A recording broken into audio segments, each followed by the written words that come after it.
देश में G20 सम्मेलन की तैयारियां चल रही है। 9 और 10 सितंबर को होने वाले इस सम्मेलन में दुनिया भर के 20 देश हिस्सा लेंगे, जिनके स्वागत के लिए भारत पूरी तरह सज्ज है। इस सम्मेलन में भारत के सबसे महत्वपूर्ण व्यापारिक दोस्तों में से एक अमेरिका भी शामिल होगा, जहां के राष्ट्रपति जो बाइडेन भी सम्मेलन में 2 दिन पहले भारत आएंगे। खास बात यह है कि जो बाइडेन की ये पहली भारत यात्रा है। हालांकि राष्ट्रपति बाइडेन इंडोनेशिया के आसियान सम्मेलन में शिरकत करने वाले थे, लेकिन भारत को तवज्जो देते हुए इंडोनेशिया दौरे पर उनकी जगह उपराष्ट्रपति कमला हैरिस शिरकत करेंगी। G20 सम्मेलन के लिए दिल्ली सरकार ने 3 दिन के पब्लिक हॉलिडे का ऐलान किया है, यानी 8 से 10 सितंबर तक दिल्ली में सभी प्राइवेट ऑफिस, मॉल और मार्केट बंद रहेंगे। हालांकि सुरक्षा कारणों को देखते हुए सुप्रीम कोर्ट, खान मार्केट और मंडी हाउस जैसे कुछ मेट्रो स्टेशनों को छोड़कर पूरी दिल्ली में मेट्रो सर्विस जारी रहेगी। अब व्हाइट हाउस ने एक बयान जारी किया। उन्होंने कहा, प्रेसिडेंट बाइडेन G20 समिट शुरू होने से 2 दिन पहले ही भारत पहुंच जाएंगे और उनका ये दौरा 4 दिन का होगा। इस दौरान जो बाइडेन और प्रधानमंत्री मोदी 2 बार बातचीत कर सकते हैं।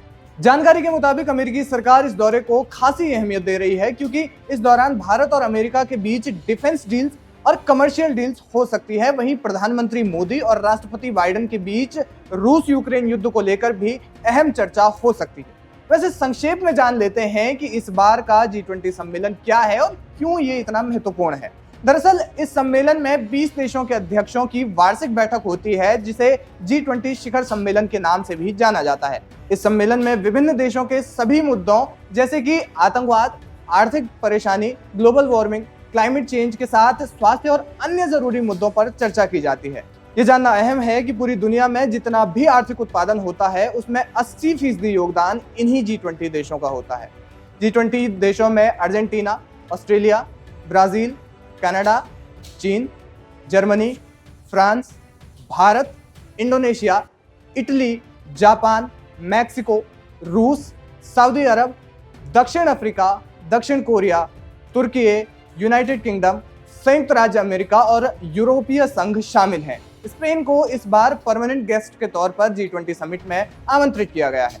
भारत में होने वाला ये सम्मेलन कई मायनों में विशेष साबित हो सकता है, क्योंकि भारत सम्मेलन में अपनी अद्भुत संस्कृति से सबको रूबरू करवा सकता है। क्योंकि हमारे देश की सदा से ही परंपरा रही है कि हम मेहमानों का स्वागत अपने पुराने और भव्य सांस्कृतिक अंदाज में करते हैं। भारत के पास दुनिया के 20 विकसित और विकासशील राष्ट्रों के साथ हर क्षेत्र में अपने संबंध मजबूत करने का ये बड़ा मौका है।